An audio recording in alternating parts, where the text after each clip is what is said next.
Markets made an all-time high today. It was a solid move. We had a lot of rotation. Really interesting considering the news that we actually broke out of this level. Let's get into it. To start with, we just have the SPY and we just look at the SPY breadth, and it's just been doing exactly what you wanted it to, just grinding higher.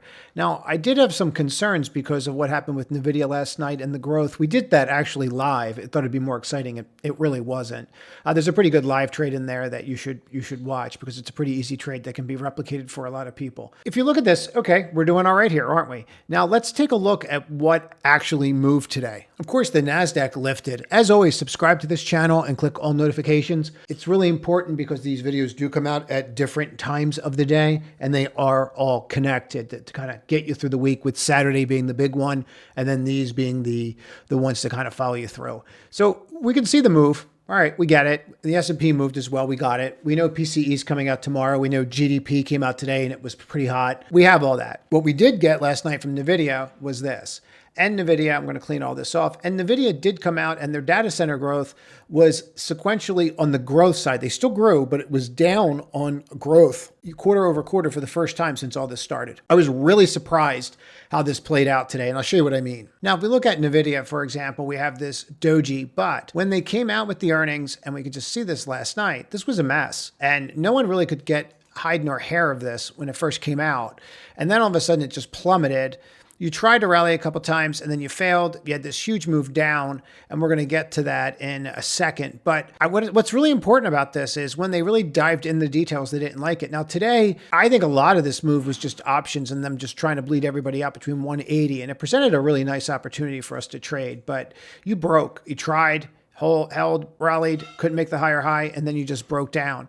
Super important to get, and I really can't stress this enough. Like, this was not really a great close. It's not really what you wanted to see. You couldn't even get back to where you were at 4 o'clock yesterday, and it tells you a lot. I mean, if you just go take a look at that 4 o'clock level, and you can see it here. You went green for a couple seconds.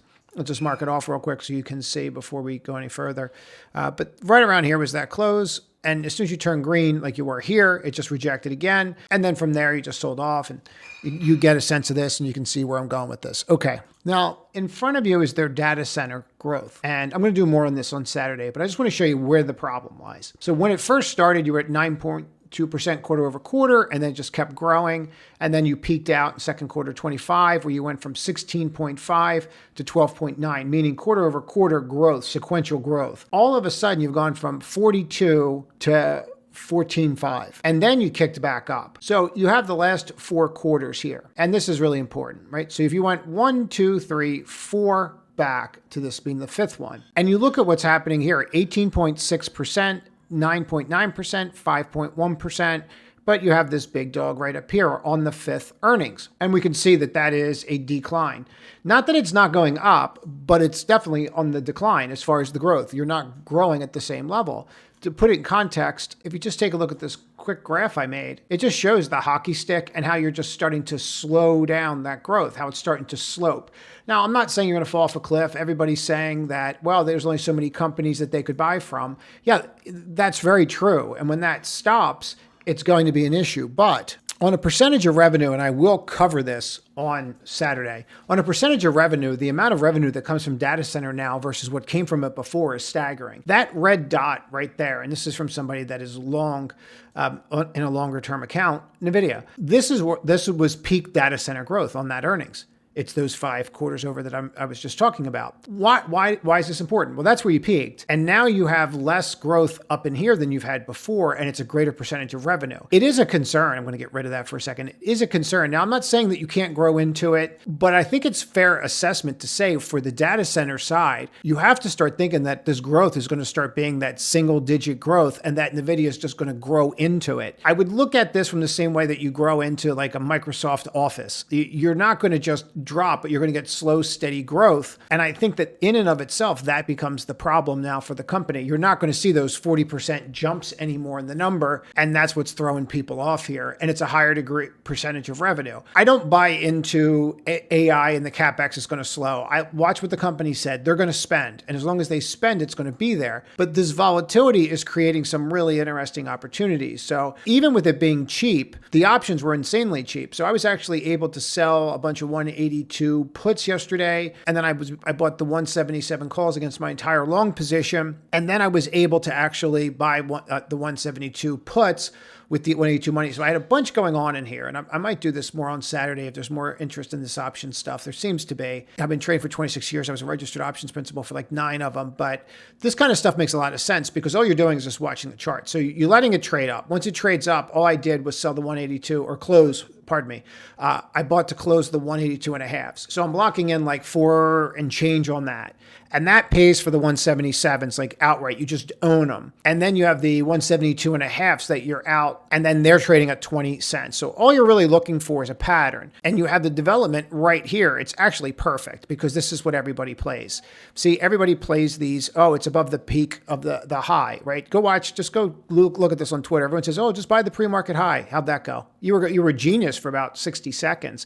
Guys, algorithms read those Twitter feeds like you wouldn't believe. I mean, they literally pay for the feed to take the feed and put the feed through their algorithm, and then they trade off of it. So if you think that you're getting something that's on there, it's going through an algorithm and they're trying to figure out how to screw you. I really don't know how else to say it.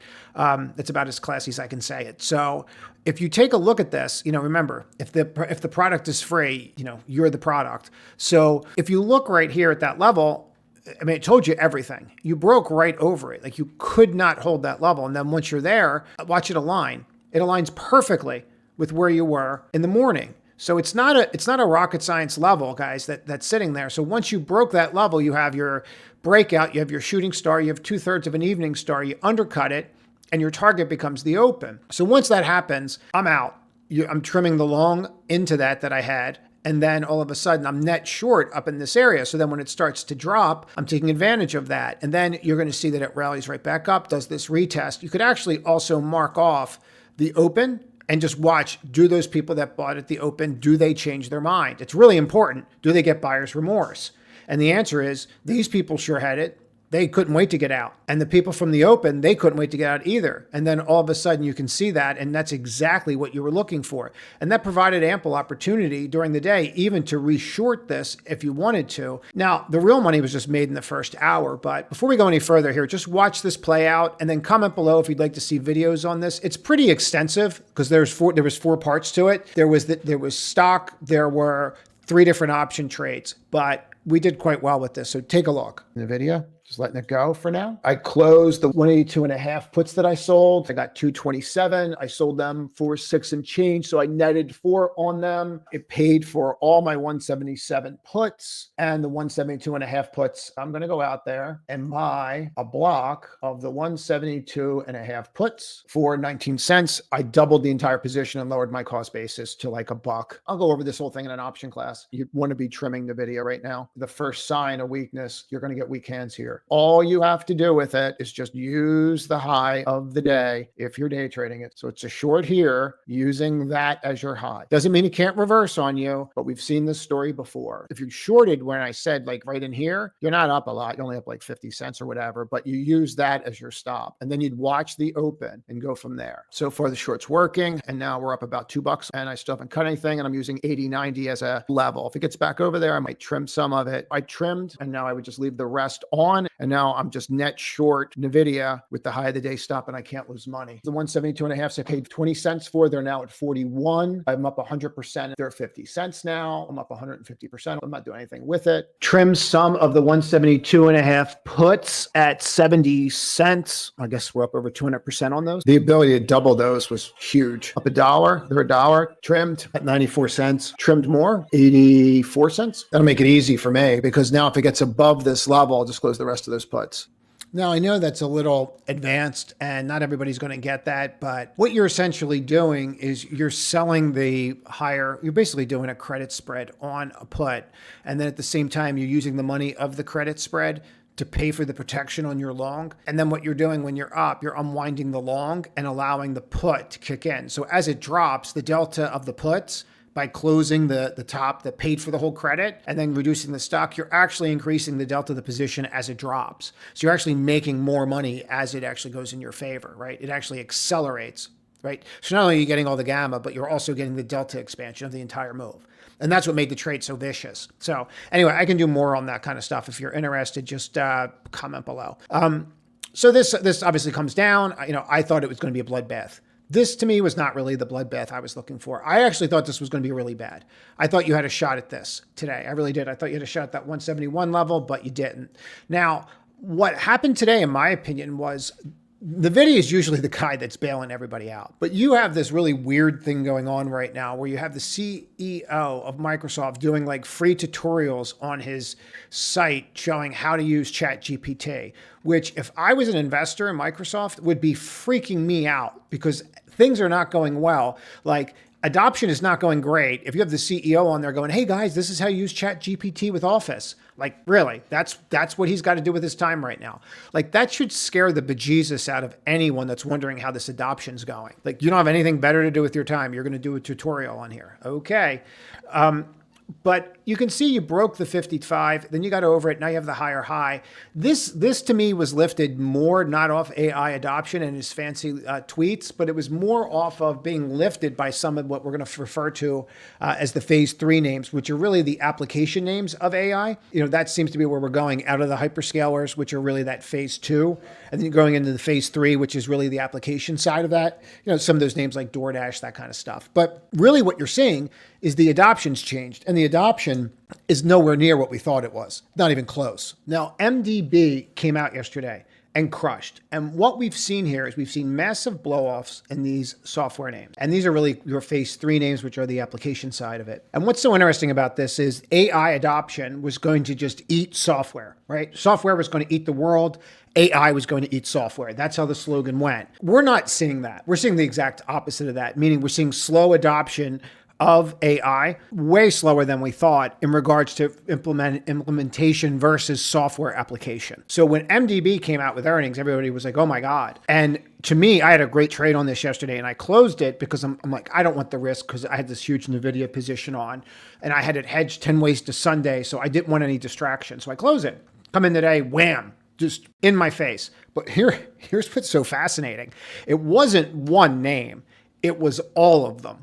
So all of these names that are in cloud, when you compare them out, just ripped. So Crowd, for example, I'm just going to tell you a couple things that are, in doing this for a long period of time, there are certain things that are just technical fact.